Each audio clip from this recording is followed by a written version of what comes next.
জেলাভিত্তিক আলোচনায় হুগলি জেলা সম্পর্কে অনেকেই জানতে চেয়েছো। সেই হুগলি জেলা সম্পর্কের কিছু তথ্য নিয়ে এসেছি। দেখে নাও হুগলি জেলার উৎপত্তি এবং নামকরণ কত সালে হয়। 1795 সালে হুগলি জেলার জন্ম হয়। একসময় ভাগীরথীর তীরে প্রচুর হোগলার বন ছিল। হোগলার নাম অনুসারে এই জেলার নামকরণ করা হয়।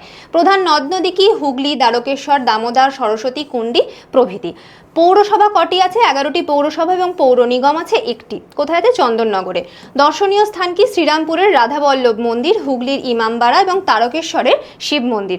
ঐতিহাসিক স্থান কি কি আছে দেখো। চন্দননগরে হচ্ছে ফ্রেঞ্চ কলোনি, ব্যান্ডেল চার্চ যা হচ্ছে পশ্চিমবঙ্গের প্রাচীনতম গির্জা, এবং হচ্ছে ইমামবাড়া। বিখ্যাত ব্যক্তিত্ব কে কে ছিল দেখো, এখানে অনেকেই বিখ্যাত মানুষ এখানে জন্মগ্রহণ করেছিলেন, যেমন হচ্ছে রামমোহন রায়, রামকৃষ্ণ পরমহংসদেব, শরৎচন্দ্র চট্টোপাধ্যায়, নন্দলাল বসু, আশাপূর্ণা দেবী এবং হাজী মোহাম্মদ মহিসিন প্রমুখ।